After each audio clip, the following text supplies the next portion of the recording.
Muito boa noite, queridos amigos, irmãos e irmãs, que estão acessando neste momento este canal virtual da Cavile.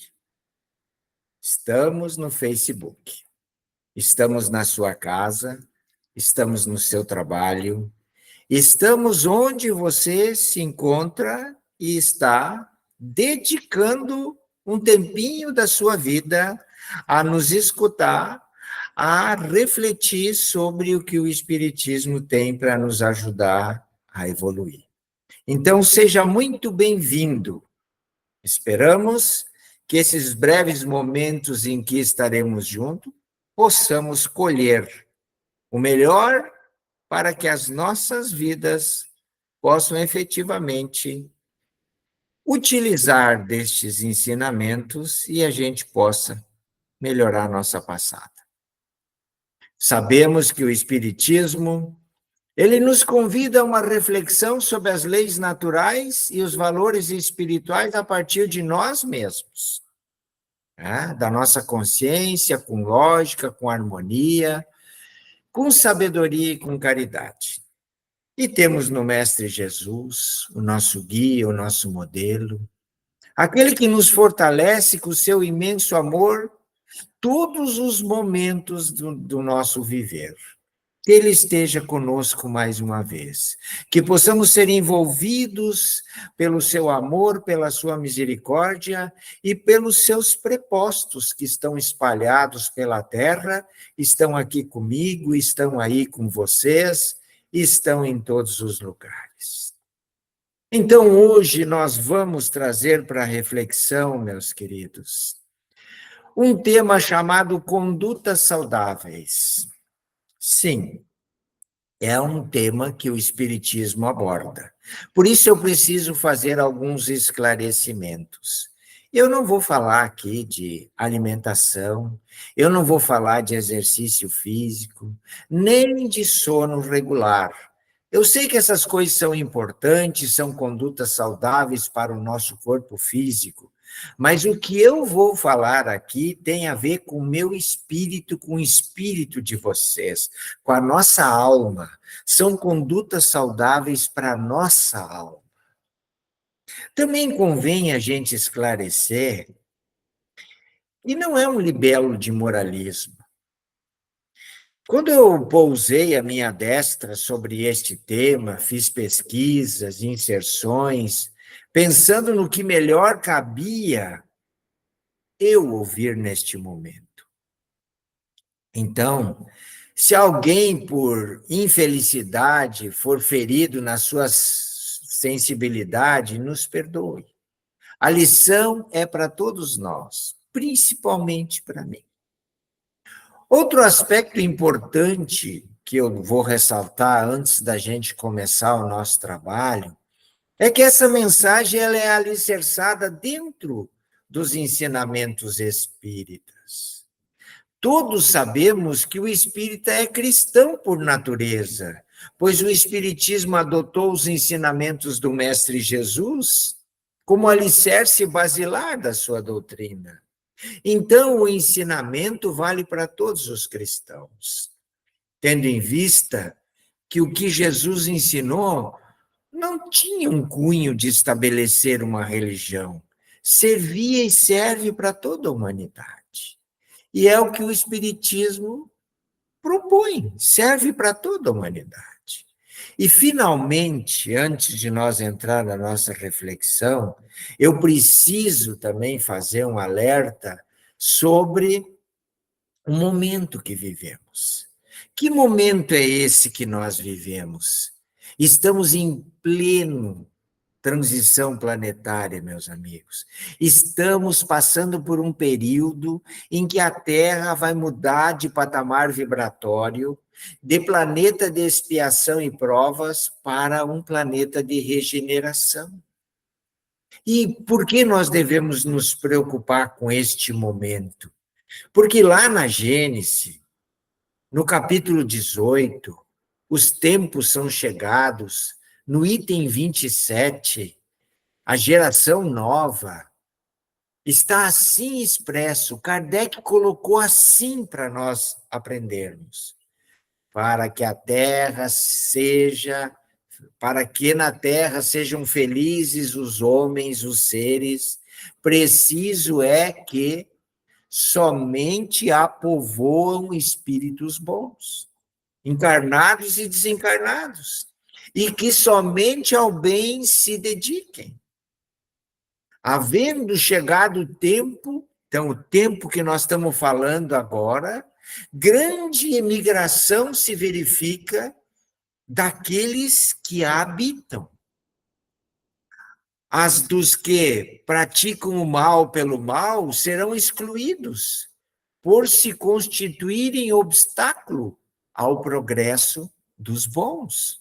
Irão espiar o seu endurecimento dos seus corações em mundos inferiores e serão substituídos por espíritos melhores que farão que reine na terra a paz, a justiça e a fraternidade. Compreendem, então, por que isto é importante para este momento? Porque nós estamos sendo testados, provacionados, está havendo uma seleção de quem fica e de quem sai. A pergunta é: queremos ficar? Queremos ficar, meus irmãos? Então vamos começar a nossa reflexão. Vamos começar por um compromisso. Começamos por um compromisso. Como sabemos, somos espíritos com letra maiúscula, milenares. Sim, milenares.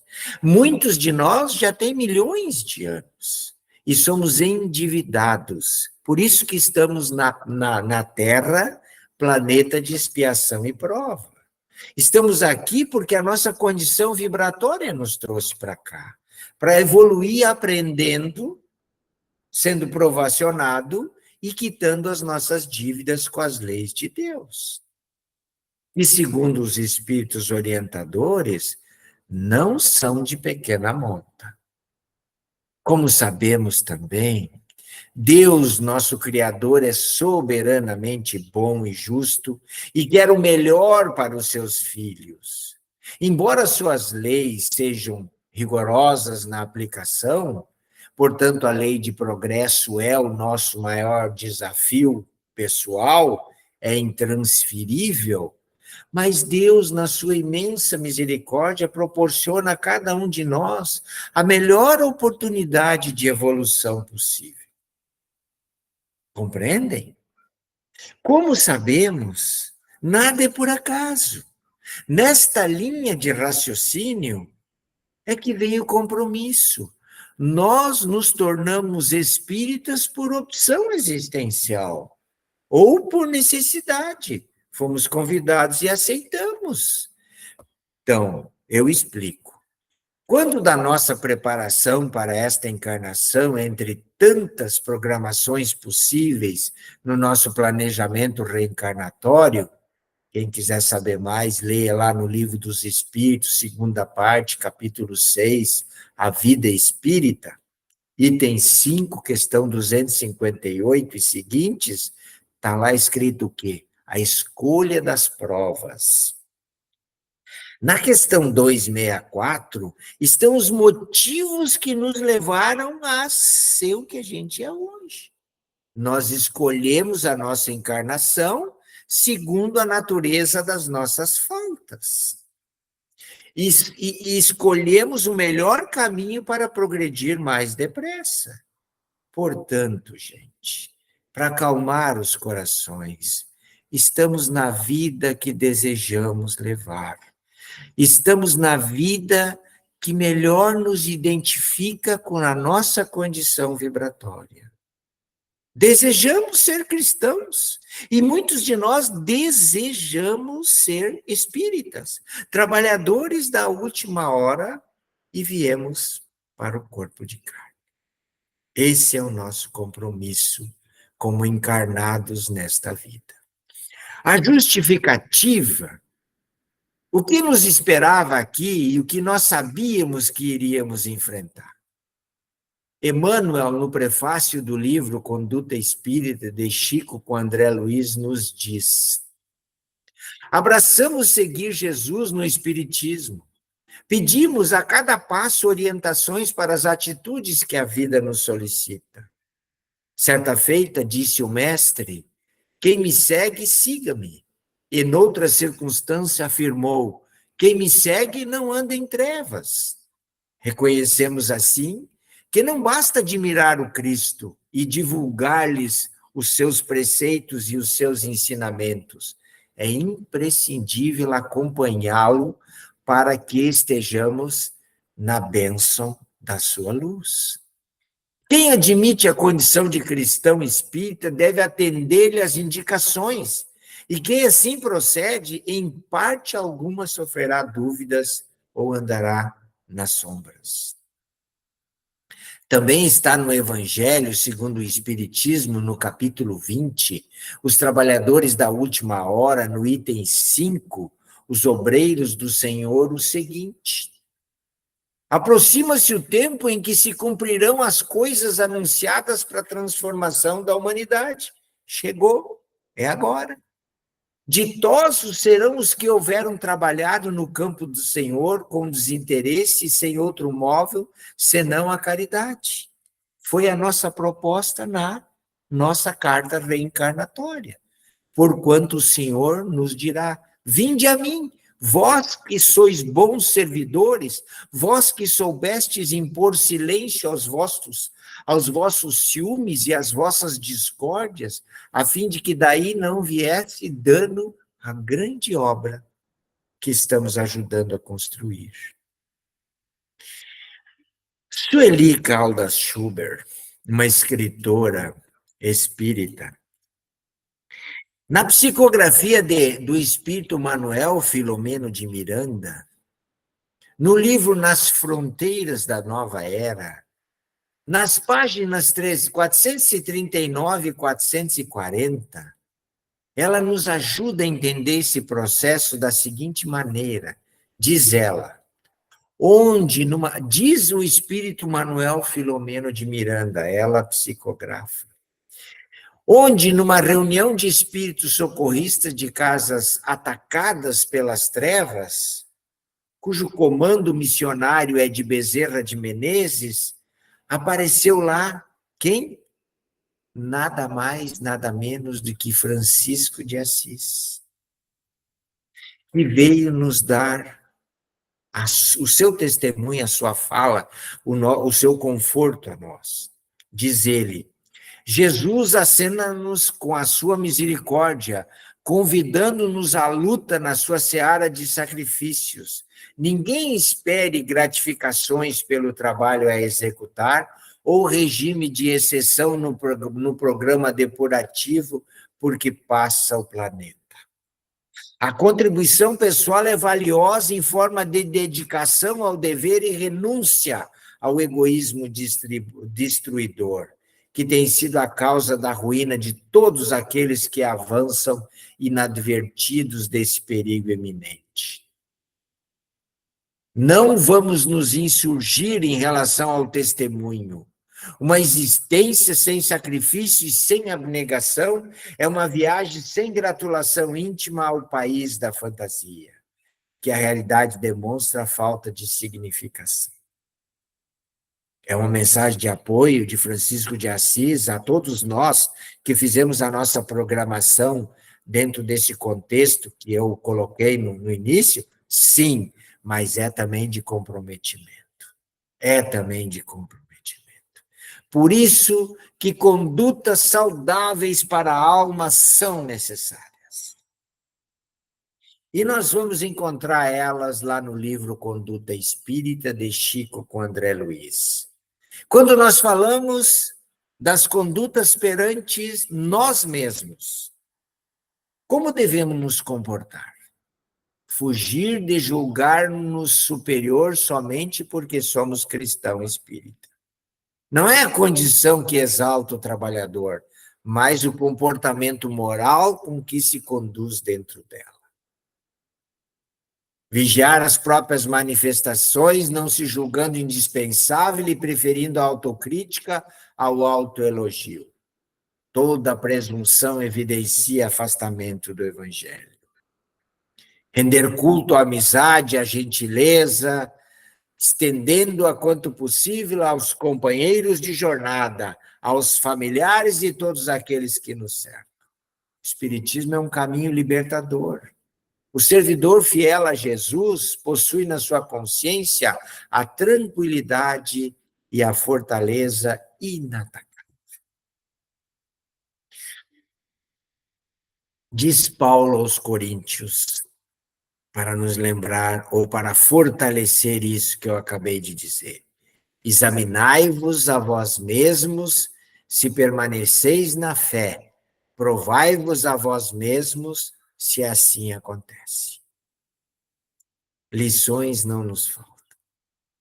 E como é que nós vamos nos comportar com condutas saudáveis perante aos nossos companheiros? Respeitando as ideias, os nossos irmãos, presentes ou não, nunca descendo ao charco da leviandade, da maledicência.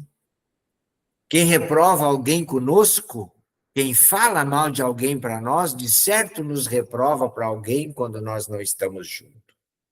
Todos somos estudantes, todos somos aprendizes na grande escola da vida. Devemos nos preocupar conosco mesmo e não com os defeitos alheios. Devemos exercitar, nos esforçar pelo menos, para perdoar sem quaisquer condições aqueles que não nos correspondem às esperanças, direta ou indiretamente, que inclusive nos prejudicam. Perdão da alma, luz no caminho. Suprimir toda crítica destrutiva na comunidade em que nós servimos. A seara de Jesus pede trabalhadores decididos a auxiliar, não a criticar. Nisto todos conhecerão que sois meus discípulos, se vos amardes uns aos outros. Jesus nos disse isso, está em João 13, 35. E na obra assistencial, meus amigos, devemos nos inserir na obra assistencial, com certeza. Todos nós temos que ter em mente o conceito de caridade. Benevolência para com todos, indulgência para com as imperfeições alheias e perdão das ofensas. Como vamos ter benevolência para com todos se nós não nos inserirmos a uma obra assistencial? Cumprir com esse dever pelo menos uma vez por semana, atendendo aos nossos irmãos mais necessitados do que nós. Quem ajuda hoje, amanhã será ajudado. Viver em familiaridade respeitosa com todos, desde o menor até o maior, desde o mais intelectualizado até o mais ignorante. A humildade assegura a visita contínua dos emissários do Senhor e o trabalho desinteressado sustenta a dignidade e o respeito nas boas obras. Paulo, quando fala aos Colossenses, diz o seguinte: e quando fizerdes por palavras ou obra, fazei tudo em nome do Senhor, dando a Ele graças a Deus, nosso Pai. Quais as dificuldades que temos para fazer esses empreendimentos, meus amigos? Existem dificuldades? Muitas. Quais são os perigos, os obstáculos, os riscos que mais nos afetam? Também do livro Nas Fronteiras da Nova Era, também de Manuel Filomeno de Miranda com Sueli Caldas Schubert, Bezerra de Menezes, concluindo uma fala numa daquelas excursões que o livro traz para nós, umas histórias muito interessantes, nos diz o seguinte: nos dias atuais, os cristãos legítimos ainda se constituem em reduzido grupo. Todos nós, Admiramos e nos emocionamos quando tomamos conhecimento da grandeza dos mártires do passado.